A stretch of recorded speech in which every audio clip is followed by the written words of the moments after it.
오늘은 인생을 어떻게 하면은 지혜롭게 사는가 하는 것을 선원들이 우리한테 가르쳐주는 말씀을 토대로 한번 생각해 보기로 합니다. 인생이란 연습이 없고 절대로 두 번 다시 없는 아주 이 좋은 기회를 값지게 가장 지혜롭게 사는 것이 가장 바람직한 일이겠습니다. 그러면 한번 알아보기로 합니다. 피타고라스의 정리로서 그 유명한 피타고라스 선생은 자제할 수 없는 사람을 자유인이라고 할 수 없다, 그렇게 말씀을 하셨습니다. 자기를 억제하지 못하고 방종하는 행동을 하면은 반드시 법이나 도덕적인 범주를 어겨서 큰 낭패를 보고 결과적으로 정신적이나 신체적인 속박을 받게 되는 것입니다. 그런 때문에 내가 가장 자유롭고 내가 가장 행복하게 살기 위해서는 내 행동을 억제하고 자제할 줄 알아야 되겠습니다. 자제할 줄 모르고 방종하면은 반드시 큰 재앙이 닥쳐오는 때문에 이 말씀을 우리 가슴에 거듭거듭 새기는 것이 좋을 것입니다. 그리고 니체라 하는 어른은 이런 말씀을 했습니다. 길을 잘못 밟아들인 사람이 자기의 위험한 상태를 실제 이상으로 크게 보는 것은 무엇보다도 조심하지 않으면 안 되기 때문이다 하고 이렇게 말씀을 하셨습니다. 우리 주변에 보면은 본의 아니게 사업을 하다가 실패를 하기나 혹은 가족들이나 친지가 큰 낭패를 당해서 그 화가 자기한테 미쳤을 때 하늘을 쳐다보고 크게 탄식을 하고 걱정이 이만저만이 아닙니다. 그런데 그 사건들을 객관적으로 우리가 잘 살펴보면은 별것도 아닌데 그 사람들은 그렇게 사실 이상으로 위험한 상태라고 느껴서 좌절하는 사람이 많습니다. 그래서 우리는 인생을 잘 살기 위해서는 내한테 일어나는 어떠한 대소사를 잘 냉철하게 관찰해서 슬기롭게 타개해 나가야 되리라고 생각합니다. 사실 이상으로 부풀어서 걱정한다는 것은 그리 현명한 일이 아니라고 생각을 합니다.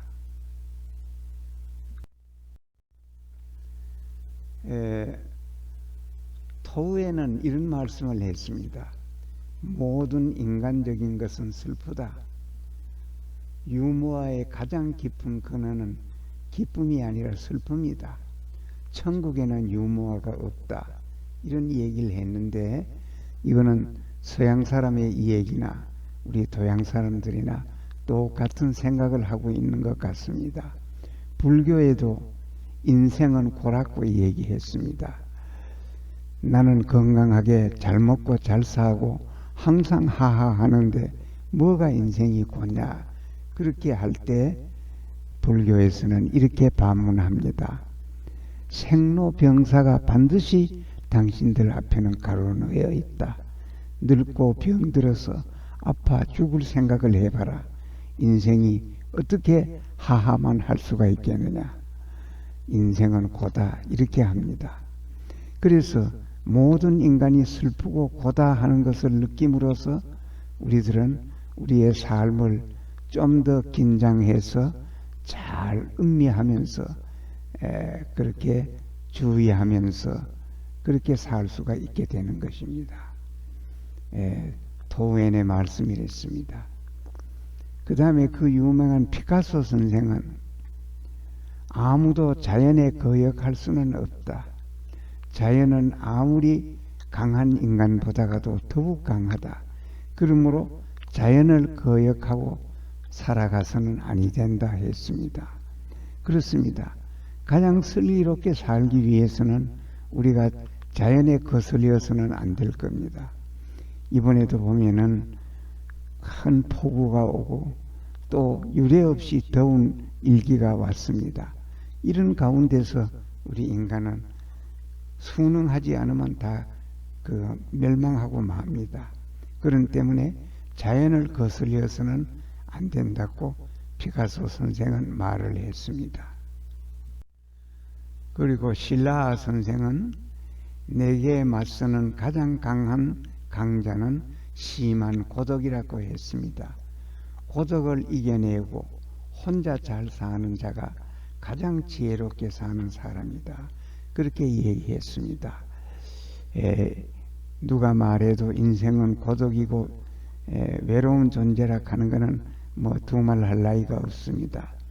특히 우리같이 나이 많아서 평생을 같이 살던 배우자를 잃었을 때는 그 고독은 뭐 어디에도 비교할 바 없이 아주 고독합니다.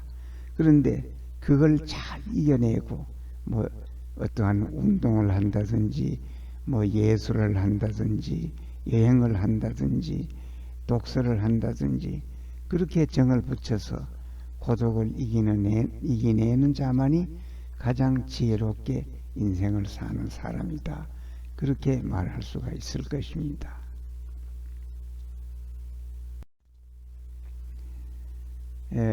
모파산은 이런 얘기를 했습니다.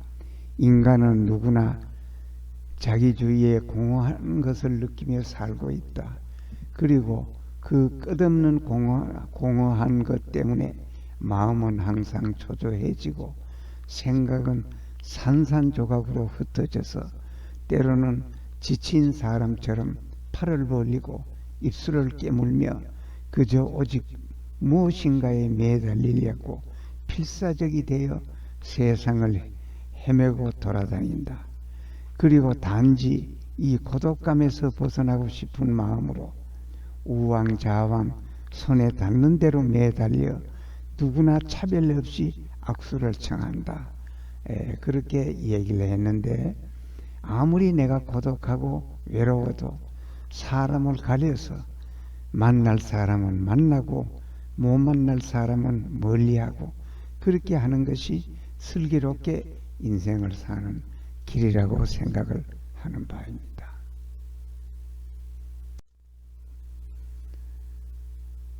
그 다음에 파스칼은 이런 얘기를 했습니다. 마음은 스스로 믿는 것이며 의지는 스스로 사랑하는 것이다. 그러므로 진정한 대상이 없으면 마음도 의지도 허약해지기 쉬우니 마음의 의지처를 정하는 것이 좋다 그렇습니다.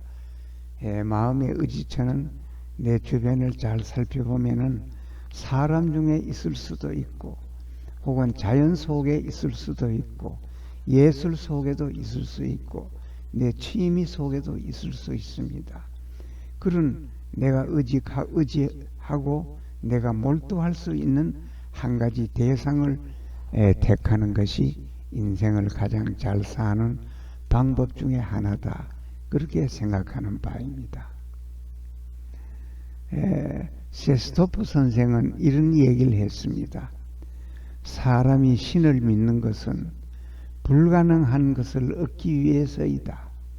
가능한 것이라면 그것은 인간으로도 충분하다. 그래서 불가능한 것을 얻기 위해서 신을 믿는 것도 지혜롭게 사는 방법 중에 하나다. 그런 얘기를 했습니다. 실제로 그렇습니다. 인간에게 못 구하는 것, 그런 것을 구하기 위해서 우리는 신에게 의지하고 종교를 갖게 되는 겁니다. 그래서 그렇게 사는 것도 가장 지혜롭게 사는 방법 중에 하나다. 그렇게 얘기를 할 수가 있습니다. 경청해 주셔서 감사합니다. 우리 모두 슬기로운 생각으로서 이 한 번밖에 못 받은 인생을 행복하게 잘 살기 바랍니다.